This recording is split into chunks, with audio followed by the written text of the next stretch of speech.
All right, welcome to our Zoom session 3, our third week of the course. After this week, we'll be halfway through. This week is only covering one chapter, chapter 6, but you're going to see as we get into this lesson, it's going to really involve some of the lessons we've learned from the previous weeks. So that's why it's so important, to really be involved in those lessons through the week, because math is just going to build onto itself as we go through these whole 6 weeks of the class. So in chapter 6, we're going to begin to talk about unit cost. We've also got some formulas we're going to look at tonight. But the definition of unit cost is when we find the cost per number of units. Okay, it's a lot like finding unit rate.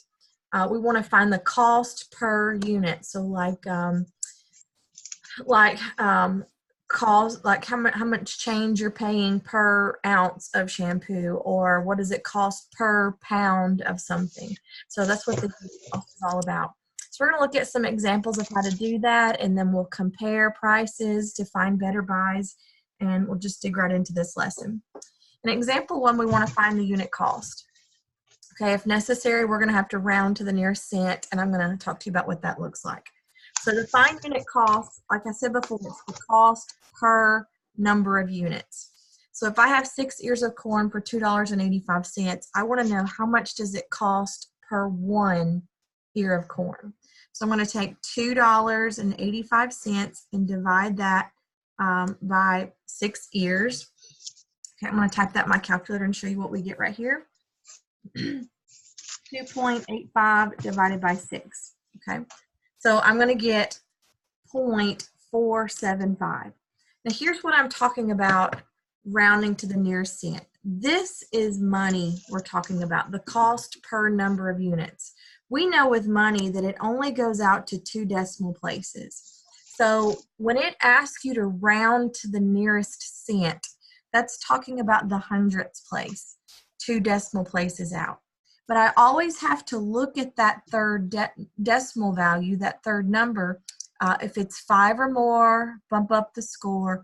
4 or less, we let it rest. So this will actually round up to be 48 cents per ear of corn. That's what a unit cost is. So we want to know how much does it cost per 1 ear of corn. And then knowing that helps you to know what would 10 ears cost and so on. All right, so one more example of that. 15 ounces of cereal for $2.99. So I'm going to take the cost and divide it by the number of units. So $2.99 divided by 15. I'm going to show you what my calculator gives again. Okay, so that's not like I can't give all of those decimal places. We're talking money. So 0.1993. I'm just going to show several of those. But with money, we have to go out to the nearest hundredths place. That's the cent. Cent always goes maximum 2 decimal places. But look at the number right behind it, 5 or more, bump up the score. So that's going to round up to be 20 cents per ounce of cereal. Okay? And that's how we give those answers. So I get confused when there's a lot of numbers. I don't know if you're supposed to keep them or that's what's confusing me a lot. Well, I could have dollars up here. Maybe it's $10 and such. But when I'm rounding to the nearest cent, okay, I either keep that a 9 or it rounds up. But after that decimal place value, you don't carry any more of that. They just round off. Okay, so it's not 19, but because of that number, it's going to round up to 20. But none of those others are involved in that. It's okay. It is different if I have whole numbers. Like if I had the number 2,832. Yes. And I was rounding to the nearest hundreds place right here. This 3 is less than 5, so it would just stay 2,800. Now I need those zeros because $28 is a lot different than $2,800.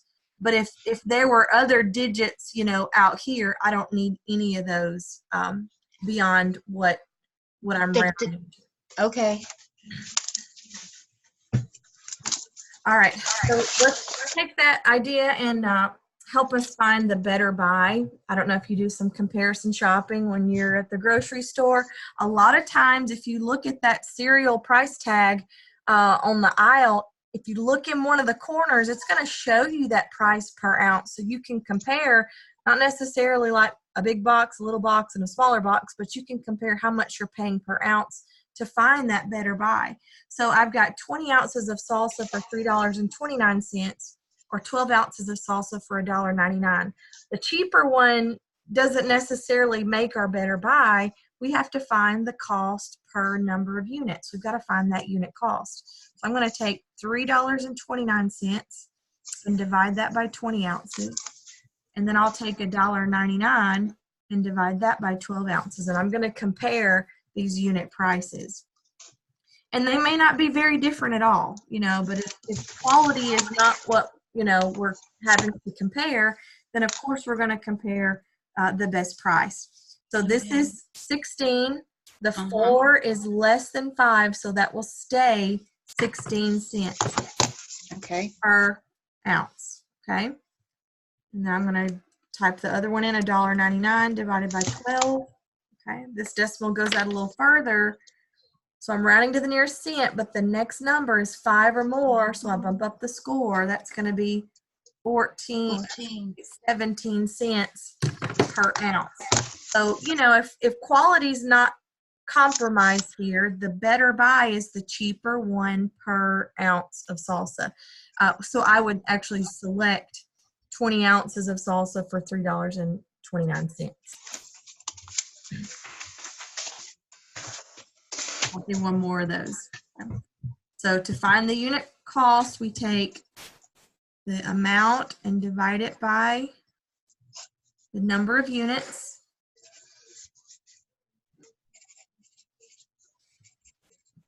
$4.69 divided by 13. Okay.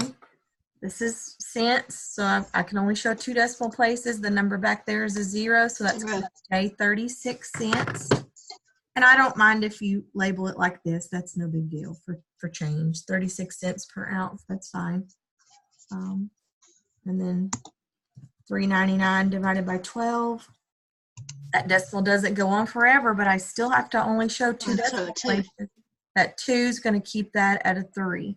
So that'll be 33 cents per ounce of cereal. So this is a cheaper unit cost, so I'm going to select 12 ounces for $3.99. Okay, I can get that at 33 cents per ounce. So unit cost, find the cost per number of units. It's a lot like finding that unit rate. We want that denominator to be a 1. That's basically what we're doing there. Okay. A quick question about the answer. Sure thing. When we fill that out on the answer sheet, do we just list like the 20 ounces of salsa for $3.29? Yeah, that's fine. Okay. You don't have to include the price per ounce. Yeah, based off of the question, which is the better buy, you're telling me which one you're purchasing. So that's all you necessarily have to show me. Okay, thank you. Okay, all right, so this is a little bit different question. We're asked to find the total cost, the total that you're going to pay. So if bacon is $4.59 per pound, what we have been given here is the unit cost. This is what you're paying for 1 pound. So what's the total you're going to pay for 3 pounds?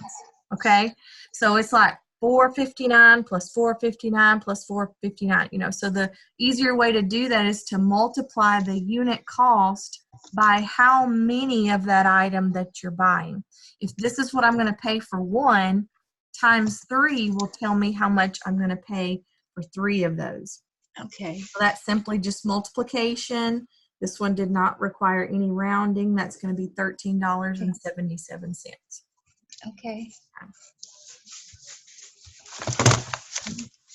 Next one is really similar to that. Brick costs 98 cents per brick for just 1 brick. But what's the total cost for 75? Okay, so I'm going to be paying 98 cents per brick. 98 cents times 75. Okay. Notice that just comes out to 73.5, but this is money. That would be the same as $73.50. Hmm.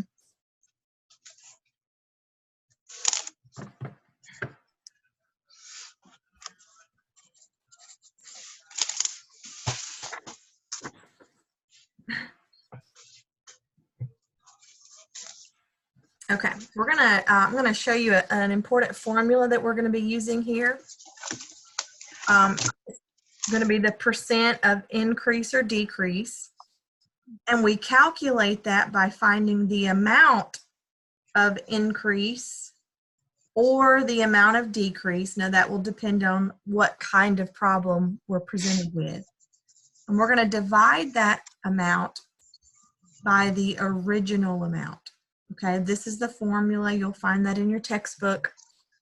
Okay, so when a question asks for the percent of increase or percent of decrease, we're going to calculate how much did it go up or how much did it go down, and we'll divide that amount by the original amount.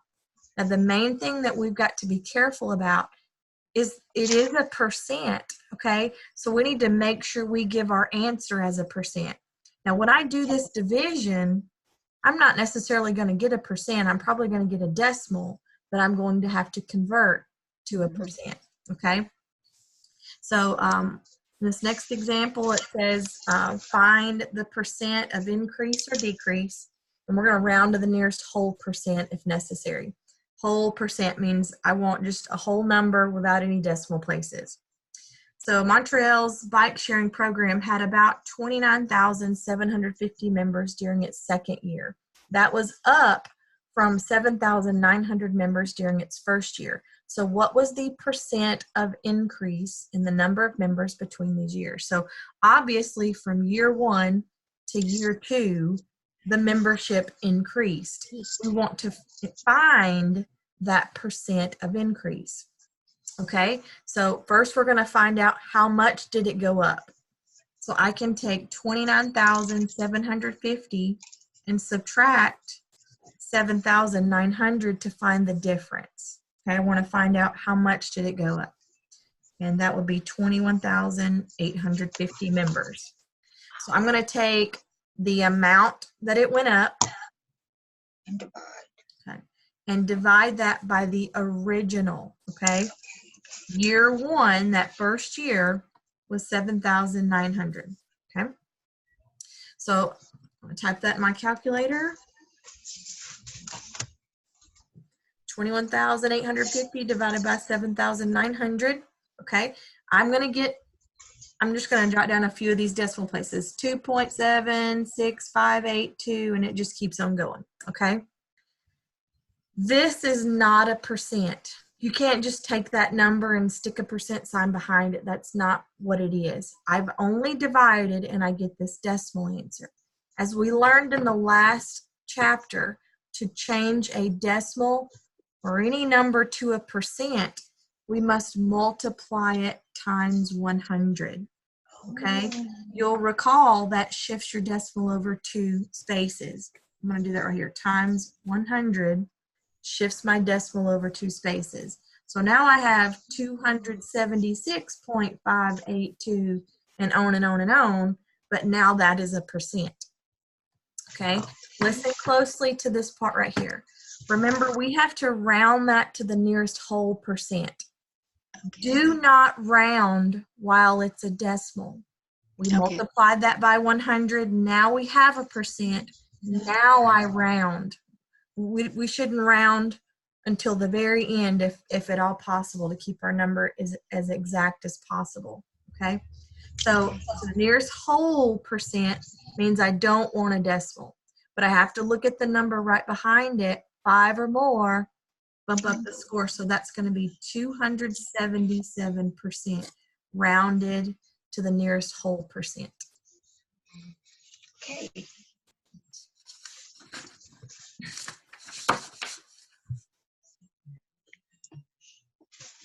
I've got another one similar to that.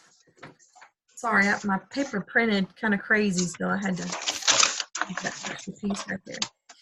So a new bridge reduced the normal 45-minute travel time between two cities. It's now 18 minutes. Okay, it was 45, now it's 18 minutes.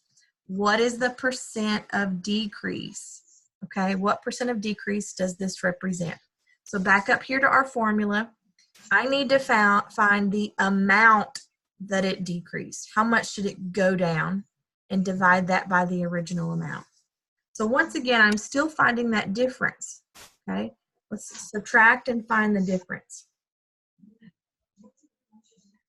That would be 27. Technically, because it's a decrease, you know, we usually show that negative sign. We're not going to actually put that. Let me go back to this one. I would really like for you to tell me, label it as an increase or decrease. Okay, so I would write that as 277% increase. Okay. So find the difference. Okay, it went down 27 minutes. We divide that by the original amount. Originally, that commute time was 45 minutes. Okay, so 27 divided by 45, I get 0.6. Yeah. Okay, And then times 100. Shifts that decimal over 2 spaces.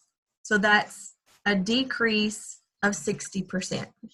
Now, your textbook, if you look at those examples, it may show that negative sign.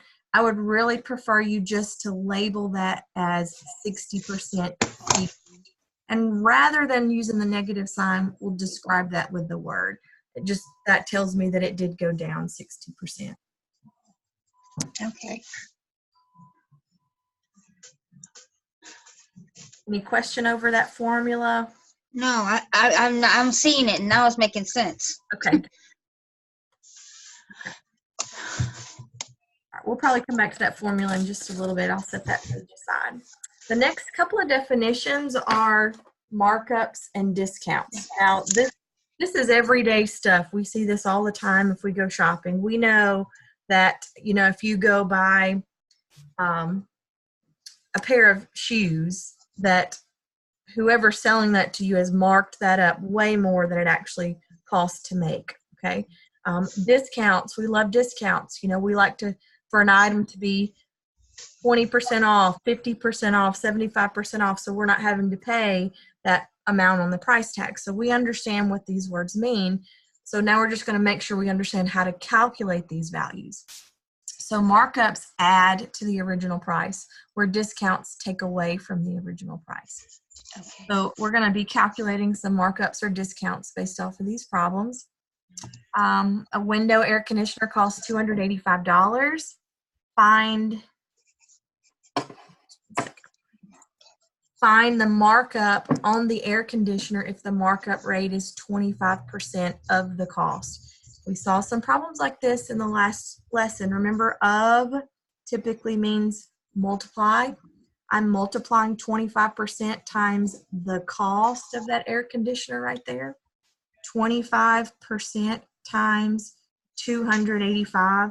I know we talked about maybe some of your calculators have that percent button to help calculate that for you, but mine does not. So I don't type in 25 times 285.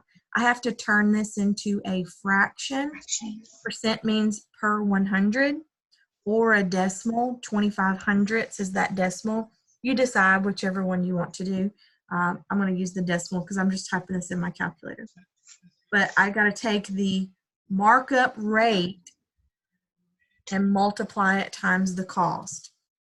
So 0.25 times 285 gives me a markup rate of $71.25. Okay, so let's make sure we understand what that answer means. Does that mean you're going to pay $71.25 for the air conditioner now? No. Okay. No. The markup is what is going to be added back to the original price. For this problem, that is all you had to find. Okay? Like that would be my final answer. But you might have a question like this that would then ask, what are you going to pay now? What's the total cost? So even though this is the correct answer for that problem, I just want to talk about what if you were asked to go farther. If you wanted to find the total cost now, you would have to add that markup back to the original 285, and you would pay total $356.25. Now, that's not what this problem asks for, but you might have one like that on the apply. Just make sure you don't stop until you've answered the final question. You might even have some questions that are two-part, like what is the markup, A, what is the total cost, B. And if that's the case, you're going to see that getting A correct really is important to ensure that you get B correct.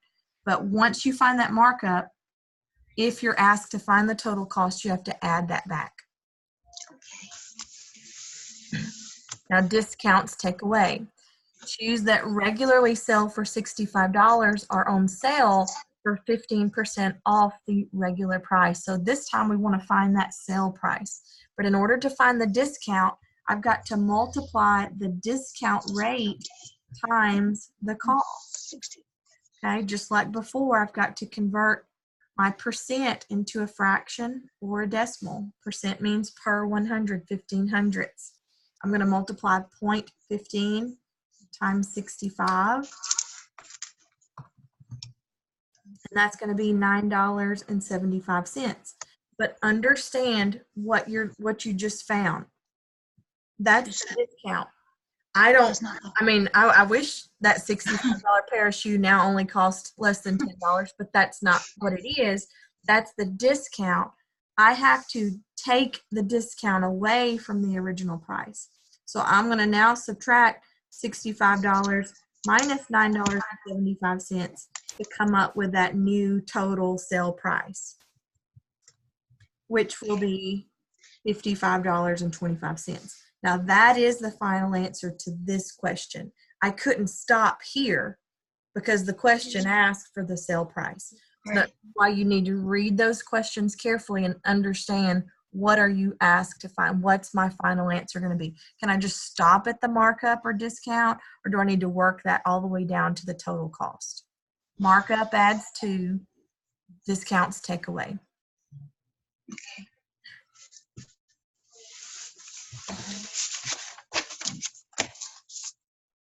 All right, I think we'll have a question like this on the apply. It says an outdoor supply store has its regularly priced $160 sleeping bags on sale for $120. What's the discount rate? Now, unlike here, where I knew what it started with and I knew the percentage off, I had to find, what the new price was. Here I have the regular price and the sale price, but I don't know the discount rate. I'm missing the percentage. That's the question. So discount rate is a lot like percent of decrease right here. Percent of decrease. So I'm actually going to go back to this formula to find that discount rate, that percentage that I'm looking for. I need to find out the amount that sleeping bag decreased and divide it by the original amount so that I can find that percentage discount rate.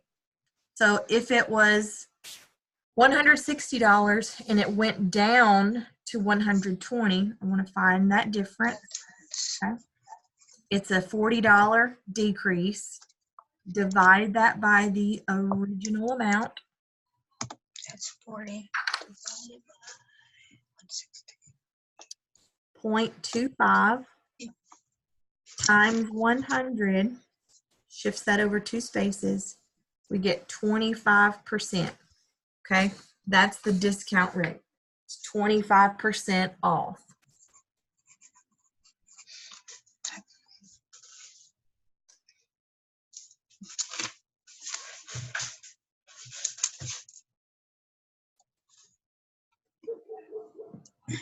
You're really helping me. I really appreciate it. You slow like this.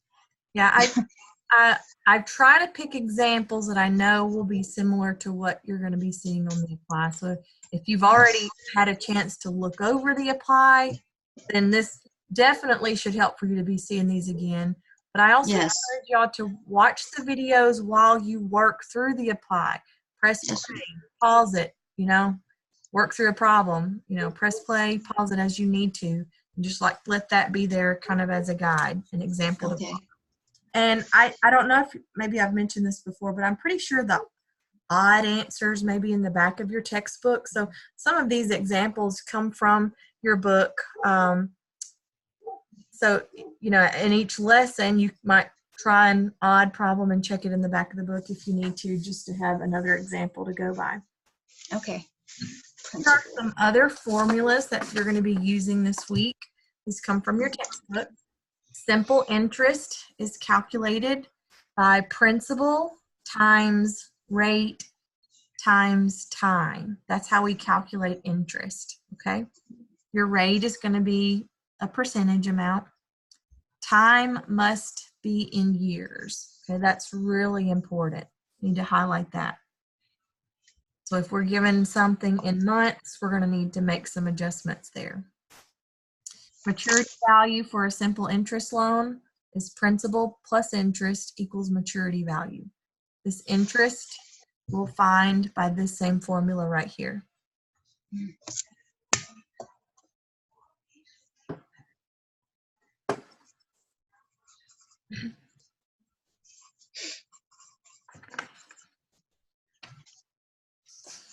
Okay. So to finance the purchase of 15 new cars, the rental agency borrowed $100,000 for 9 months at an annual interest rate of 4.5%.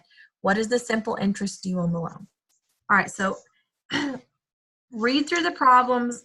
We need to make sure what information is given to us and what information is important for this problem. I don't really need to know that he bought 15 new cars, okay? What I need to know is principal times rate times time. That's how I calculate my interest. Okay, so I'm going to multiply principal times rate times time. But remember what I said to you a minute ago about time? It has to be in years, and this is given to me in months, okay? 9 months is a fraction of a whole year.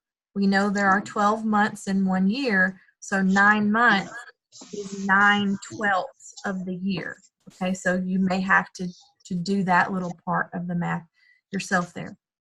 Also, this is a percentage.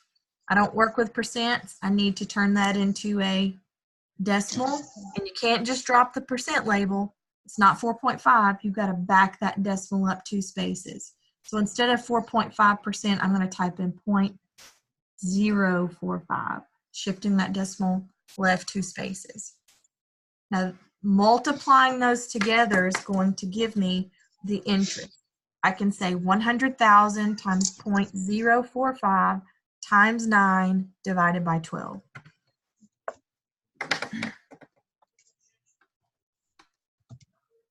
Times 9 divided by 12. I know your calculator may not be like mine, but that would still work out in your calculator. That's going to give me simple interest of $3,375. The main thing is pay attention that we're given months. That's 9/12 of a year. Interest rate, I must turn that percentage into a decimal.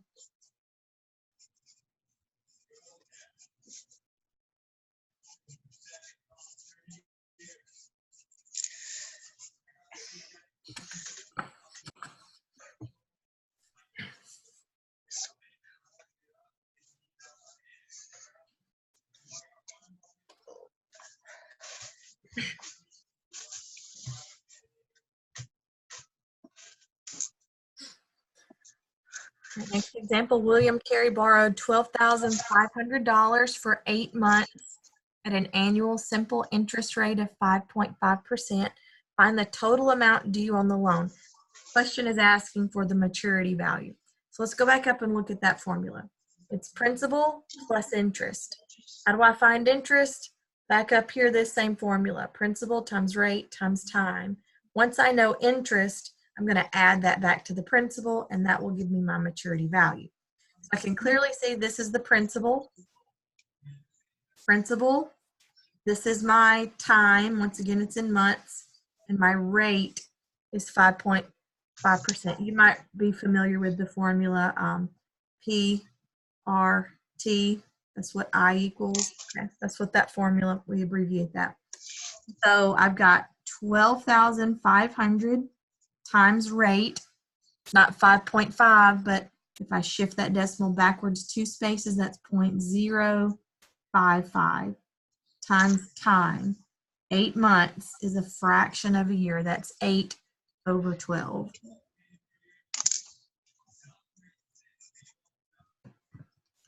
So multiply, multiply, multiply times 8, divide by 12.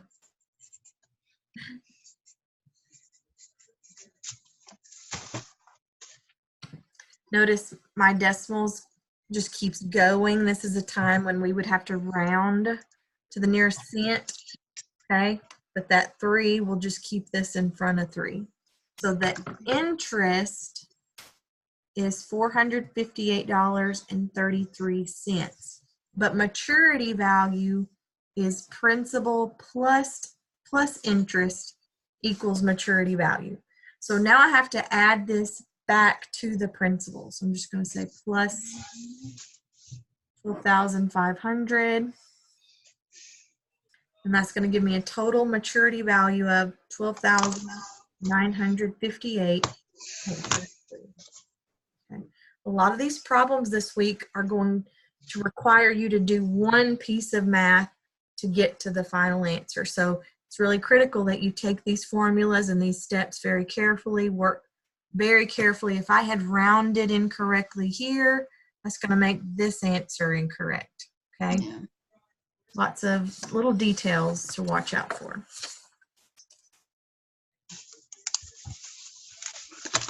Your question on either of those formulas before we move on? Not yet.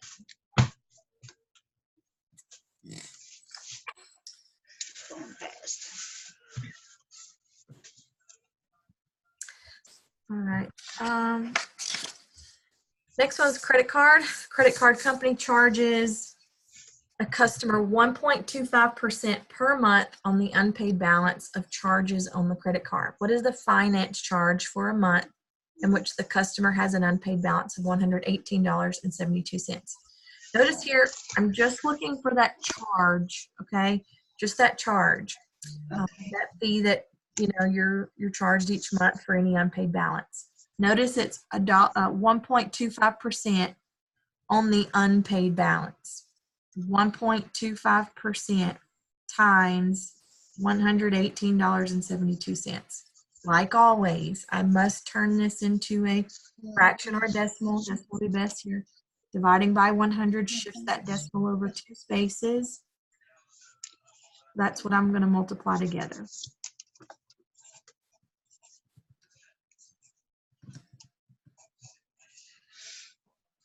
This is what I get.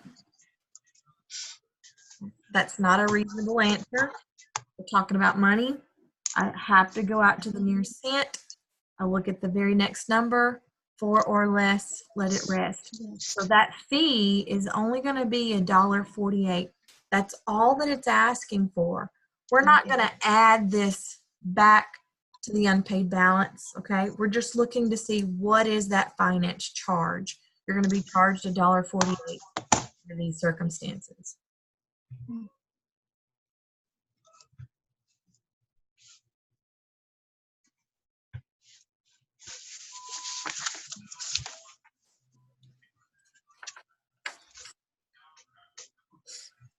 Okay. We have another little formula we're going to look at here. Loan origination fee is a fee that a bank charges for processing the mortgage papers. Points means percent. Okay, that's important there. Points means percent. To calculate that loan origination fee, we're going to take the points or the percent and multiply that times the mortgage. That's how we get the loan origination fee. Points means percent. Points times mortgage. Okay, so if I have a loan of $150,000, it's obtained to purchase a home, the loan origination fee is 2.5 points. Find the amount of the loan origination fee. Remember, points means percent. Okay. 2.5, I would write that as 2.5, right? Okay. Points means percent. So Yes. I'm going to shift that decimal back to get my decimal point 0.025. Convert that back to a decimal. Points times the mortgage. That's how we get our loan origination fee.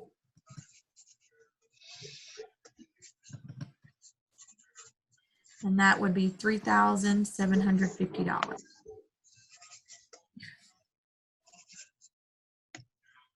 Now, if you're working with a calculator that has a percent button, you can type 2.5 and press that percent button. It will turn that into a decimal for you. We looked at that, I believe, last week on some of our calculators on our cell phones, has that option. My TI-83 Plus does not have a percent button, so I just know how to calculate that, change that into a decimal myself.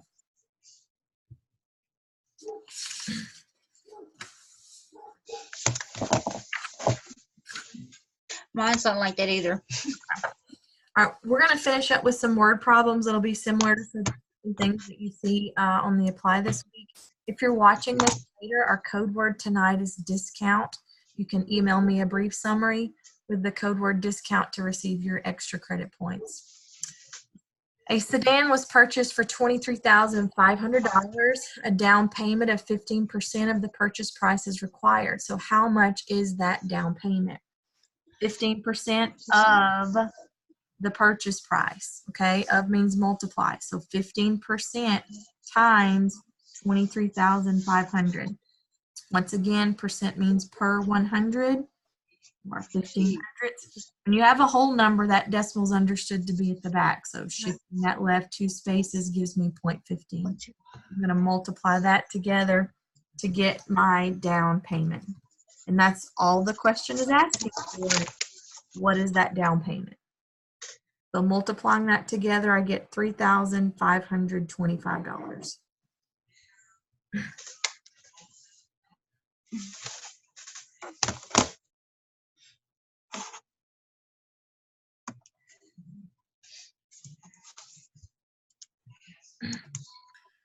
All right, a physical therapist bought a used car for $9,375, made a down payment of $1,875. The sales tax is 5% of that purchase price. First question asks for sales tax, okay? So when you pay sales tax, you're paying it on the purchase price, okay? Not just what you finance. So I have to multiply 5% times what you paid for the car.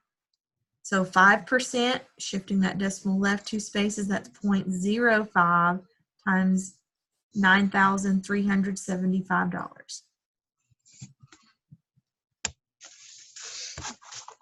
And that comes out to be exactly $468.75. Okay. That's just what you're going to pay in sales tax.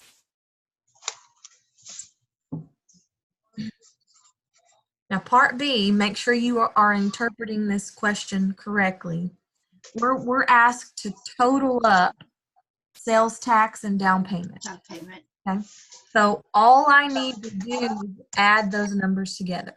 Yeah. We're not asked to total up what's to be financed or anything like that. We're just totaling these two things. Okay, sales tax and the down payment. That just means add those numbers together and see what those expenses are going to be. Okay, so we're adding those amounts together, and that will total up to be $2,343.75. Okay, there's a question like that on the Apply this week, and it gets misinterpreted all the time. So just do what it's asking for. Add those two together.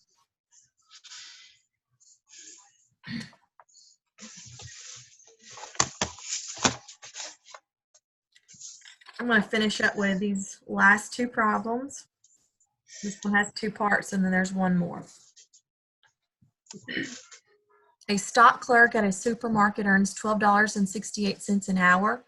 For working the night shift, the clerk's wage increases by 15%. So part A, what is the increase in hourly pay for working the night shift? How much is it going up? So you need to do your Going up formula. 15%. So that's 0.15 times 1268.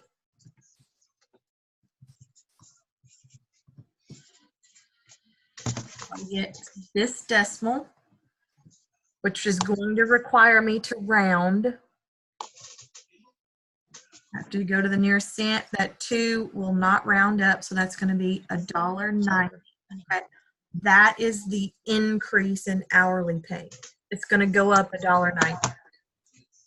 So what is the clerk's hourly wage now for working that night shift?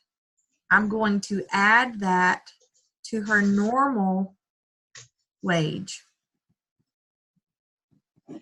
It went up $1.90, so now let's see what that will add up to be. That's $14.58. See how important it is that I get this Yeah. answer right. If I round this incorrectly, this decimal is going to be a little bit off, okay? Yep. Be careful with your math that you shifted the decimal over the correct amount of spaces for that. Make sure your answer is reasonable. You know, she's not going to make $19 more, you know, so make sure that, you know, the answer you get is reasonable. All right, we got a final question. This week you're going to have some questions about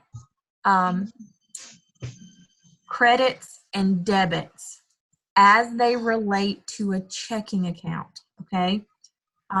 This is not a debit card and a credit card. That's not necessarily what we're talking about. But what does a debit do to a checking account?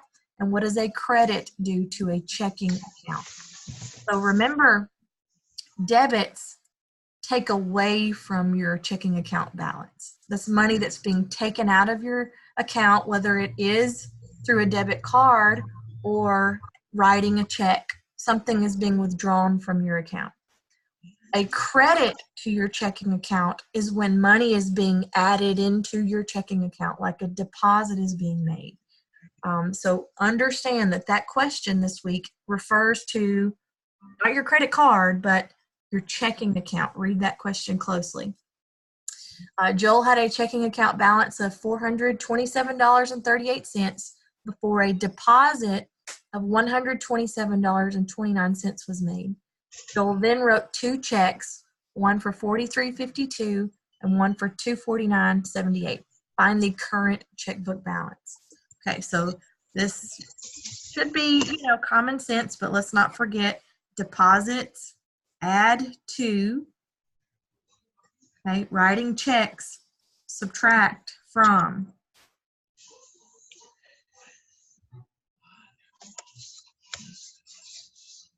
And after we do the addition and the 2 subtractions, we're going to find out what that current balance is going to be. And I'm just going to input that in my calculator, but we'll take the current balance, add the deposit, subtract the 2 checks, okay?